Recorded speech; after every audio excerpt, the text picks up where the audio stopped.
ایک تاثر یہ بھی ہے کہ یہ حکومت چاہتی ہے کہ سپریم کورٹ آف پاکستان ان کے خلاف ایکشن لے، کوئی توہین عدالت کی کارروائی ہو، کوئی پرائم منسٹر تک وہ پہنچے، کوئی پرائم منسٹر صاحب ڈسکوالیفائی ہو جائیں تاکہ یہ بھی سیاسی طور پہ شہید بن کے عوام کے سامنے آئیں. اور عمران خان کا جو پاپولیرٹی کا گراف ہے اس کا جواب اسی طرح دیا جا سکتا ہے. اور شہباز صاحب کی قربانی ہوگی تو کسی اور کو لے آئیں گے، اتنی دیر میں الیکشنز مؤخر ہوں گے. That is the main objective. آپ اس سے اتفاق کرتی ہیں؟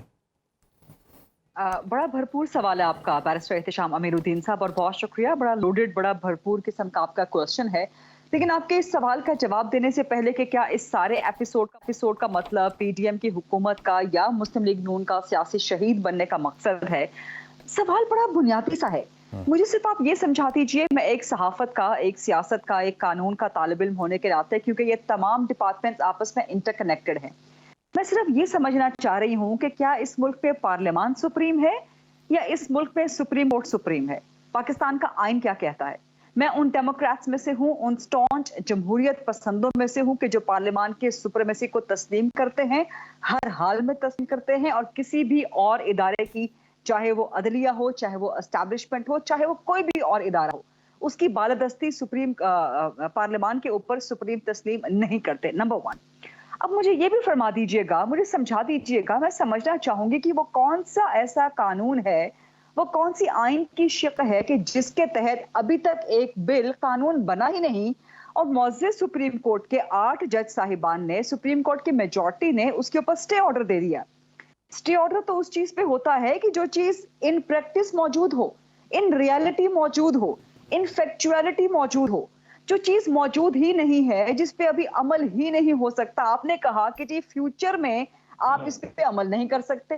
یہ پریزمپشن کہاں سے آئی؟ یہ کون سی قانونی شک ہے؟ یہ کون سا؟ آپ ماشاءاللہ خود قانون کے طالب علم ہیں، بلکہ طالب علم تو کیا میں کہوں گی، آپ قانون کے رہنماؤں میں سے ایک ہیں بیرسٹر احتشام صاحب. مجھے سمجھا دیجیے کہ کس طرح آج سپریم کورٹ نے سٹے آرڈر دے دیا، کس بات پہ سٹے آرڈر دے دیا ہے؟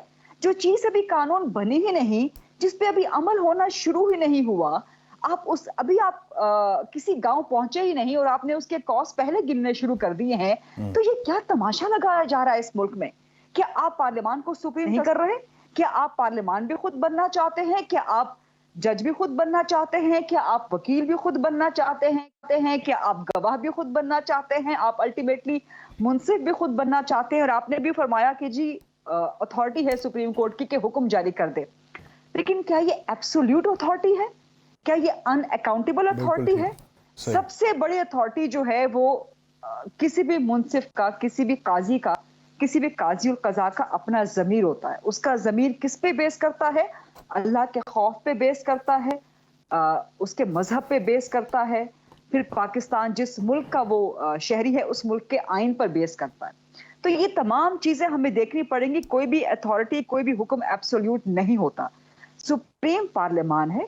پارلیمان اگر قانون سازی غلط کر رہی ہے، قانون بند تو جانے دیا جائے، اس کے بعد پھر آپ اس قانون کے مخالف چلے جائیے.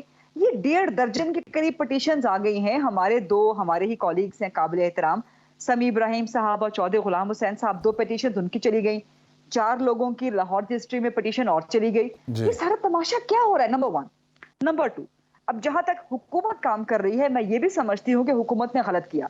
جتنی میں نے قانونی اپنے استادوں سے پوچھ گچھ کی، ان سے جاننے کی، سمجھنے کی کوشش کی، تو جو کم از کم مجھے سمجھ آیا کہ اس میں آپ آئینی ترمیم کیے بغیر سپریم کورٹ کے اختیارات میں یا ان کے رولز میں تبدیلی نہیں کر سکتے. اس کے بغیر آپ نے سمپل قانون سازی سے کیا، آپ نے غلط کیا. آپ کا انٹینشن کچھ یعنی کہ اور ہے. آپ یہ کہہ رہی ہیں کہ اگر یہ ایکٹ بن جاتا اور اس کے بعد سپریم کورٹ مداخلت کرتی تو درست ہوتا. یہی آپ کا نقطہ ہے نا؟ جی بالکل یہی میرا نقطہ ہے. میرا خیال ہے کہ آپ نے بھی جو مجھے سمجھایا، آپ آج خود میرے پروگرام میں بھی موجود تھے، تو وہاں پر بھی آپ نے یہ کہا کہ اس وقت ٹیکنیکلٹی پہ سپریم کورٹ غلط کر رہی ہے، اور جب یہ بن جاتا قانون تو اس کے بعد پھر دیکھتے اس کو سٹرائک ڈاؤن کیا جا سکتا ہے. بالکل صحیح. میں شہباز صاحب کی کیا قربانی دینے کا فیصلہ ہو چکا ہے پی ایم ایل این میں الیکشنز کو مؤخر کرانے کے لیے؟ کیا اس حد تک بھی حکومت چلی جائے گی؟ ذہن بنا لیا انہوں نے؟ دیکھیں، سیاسی شہید اگر مسلم لیگ نون بننا بھی چاہ رہی ہے، حکومت بننا بھی چاہ رہی ہے، تو اس کو فیول کون پرووائڈ کر رہا ہے؟ موقع کون پرووائڈ کر رہا ہے؟ ابھی چند دن پہلے آپ نے دیکھا جب 10 اپریل کو آئین پاکستان کی گولڈن جوبلی تھی، تو اس میں جسٹس قاضی فائز عیسیٰ صاحب جس एक सियासतदानों के झरमट में उनके मजमे में बैठे हुए थे, उससे मुस्लिम लीग नून पीडीएम का बयानिया कम से कम बैकफुट पे चला गया था, घबरा गए थे वो। तो वो कम से कम एक बड़ा अच्छा मौका था सियासी एतबार से कि जो सियासी मुखालिफिन है पीडीएम को मजीद बैकफुट पे लेके जाते। लेकिन अब कल रात जो अचानक बिल्कुल स्पीड ऑफ द लाइट के एतबार से जो पिटीशनें भी आ गई और फिर 8 रुकनी बेंच बन गया, फिर चंद घंटों के अंदर अंदर उस पे एक उबूरी हुक्मनामा भी आ गया, उस पे स्टे ऑर्डर भी आ गया। तो आपके ख्याल में अब होगा क्या? तसादुम बढ़ेगा? इसने पीडीएम का होगा? नुकसान किसका होगा? मेरा यही ख्याल है कि तसादुम इसमें बढ़ेगा और इसमें किसी ना किसी को रोकना चाहिए, किसी ना किसी को यहाँ पर पानी डालना चाहिए। सब इदारे इस वक्त कौन रोकेगा? मेरा ख्याल है कि इस वक्त जो वाहिद एंटिटी है वो एस्टैब्लिशमेंट है, लेकिन एस्टैब्लिशमेंट इस सारे मामले में पड़ना नहीं चाहती, क्योंकि इमरान खान साहब ने पाकिस्तान तहरीक इंसाफ ने एस्टैब्लिशमेंट को जितना मेलाइन कर दिया है, एस्टैब्लिशमेंट खुद भी इस सारे झगड़े में, इस सारे कियोस में नहीं पड़ना चाहते कि आज अगर वो बैठ भी जाएं in the wider interest, in the greater interest of the Pakistan, तो कल कल को किसी की बात अगर ना बनी, इलेक्शन करवाने के लिए मिसाल के तौर पे एस्टैब्लिशमेंट बिठा भी देती है, फैसिलिटेट कर देती है, कोई पॉलिटिकल रोल नहीं, फैसिलिटेट कर देती है कि जी आप बैठ जाएं एक मेज के ऊपर। कल कल को इलेक्शंस हो भी जाते हैं, एक फरीक नहीं मानता, पीटीआई नहीं मानती नताइज को, पीएमएलएन नहीं मानती, पीपल्स पार्टी नहीं मानती, गंदा किसको किया जाएगा कि देखिए जी एस्टैब्लिशमेंट ने हमें बिठाया था। तो आज हर किसी को एक पंचिंग बैग चाहिए, हर किसी को एक मेलाइन करने के लिए, अपने कंधों से बोझ उतार के किसी और के ऊपर डालने के लिए, तो वो एस्टैब्लिशमेंट उनको मिल जाएगी। इसीलिए एस्टैब्लिशमेंट बड़ी मोहतात है सवाल ये और भी है ना, दुरुस्त तरीके से मोहतात है। सवाल तो मेरा ख्याल है, सवाल ये भी है कि एस्टैब्लिशमेंट क्यों बिठाए इनको इकट्ठे? एक तरफ तो सियासतदान खुद ये कहते हैं कि सियासी मामलात में एस्टैब्लिशमेंट मुदाखलत ना करे, उसके बाद जब मामलात आपस में सेटल नहीं कर पाते हैं तो फिर तवक्कुआत भी होती हैं कि एस्टैब्लिशमेंट बिठा दे, या आप भी जैसे कह रही हैं। द पॉइंट इज़ कि जब हम ट्राइकोटमी ऑफ पावर्स की या सेपरेशन ऑफ पावर्स की बात करते हैं और कहते हैं कि पाकिस्तान के मसाइल का हल इसी में है कि हर इदारा अपनी हदूद में रहकर काम करे, तो फिर हर इदारा अपनी हदूद में रहकर ही काम करेगा ना। अगर वो करे तो फिर आप कहते हैं एस्टैब्लिशमेंट मुदाखलत करे। जी, अपनी किसने किया था वैसे? करने का अपनी हदूद से तजावुज़ करने का इख्तियार कहाँ से स्टार्ट हुआ? नवाज शरीफ साहब से? इसके लिए पीछे नहीं, इतना पीछे जाने की जरूरत नहीं है। मैं आपको कोई 70 साल, आपको मैं 70-75 नहीं, इतनी पुरानी बात नहीं। आमिर जाह साहब भी हंस रहे हैं, देखें 35 साल नहीं, आप 30-35 साल जाना चाहते हैं पीछे, चले जाएं। फिर आप चले जाएं, फिर इसमें सारे एस्टैब्लिशमेंट का किरदार भी सामने आ जाएगा, सियासतदानों का किरदार भी सामने आ जाएगा, सबका सामने आ जाएगा, तमाम सियासी जमातों का। इसमें ना नवाज शरीफ बचेंगे, ना पीपल्स पार्टी बचेगी, ना पीटीआई बचेगी। साल से यही हो रहा है ना गरीदा, 75 साल से। But the point is that we living in 2023 now. या it has to stop. I agree with you. I agree to you. I also agree with you कि this has to stop. So who shall bell the cat? Who will bell the cat? अच्छा गरीदा, क्या नवाज शरीफ साहब आपके ज़राए क्या कहते हैं, वापस आ रहे हैं या नहीं आ रहे पाकिस्तान?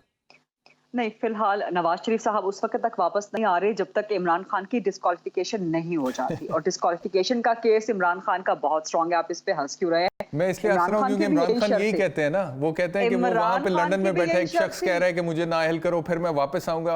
आप उसकी तस्दीक कर रही हैं बात की, क्योंकि यही ख्वाहिश है। आप भूल गए हैं इमरान खान भी यही शर्त थी। आई होप कि आप उस वक्त भी इसी तरह से हंसे होंगे जब इमरान खान ने ये शर्त लगाई थी कि नवाज शरीफ को नाअहल किया जाएगा, मुस्लिम लीग नून के हाथ बांध दिए जाएंगे, तो फिर वो लड़ेंगे इलेक्शन। और 2018 किस तरह से रिग्ड हुआ था वो सब आपके सामने है। गिवन दैट, देखिए अभी थोड़ी देर पहले बात हो रही थी कि जी ये अदलिया की आज़ादी पे हमला है। किस तरह से ये बिल अदलिया की आज़ादी पे हमला है? पाकिस्तान बार काउंसिल इस बिल के हक में खड़ी हुई है, पाकिस्तान की तमाम बार काउंसिल इस बिल के हक में खड़ी हुई है, सबका मुतालबा है।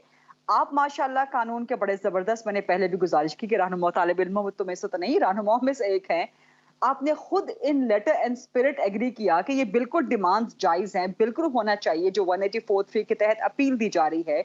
सुप्रीम कोर्ट के अपने अंदर से आवाजें उठ रही हैं कि वन मैन शो नहीं होना चाहिए, डिक्टेटरशिप नहीं होनी चाहिए। लेकिन हम जरा पॉलिटिक्स पे वापस आए। आपने कहा कि इमरान खान की भी यही ख्वाहिश थी कि नवाज शरीफ को नाअहल करें, तो क्यों मानी इमरान खान की? ये कोई मतलब कि ये तो बच्चों वाली बात है कि जी इमरान खान ने ख्वाहिश की थी, वो पूरी की, अब मेरी ख्वाहिश भी पूरी करें।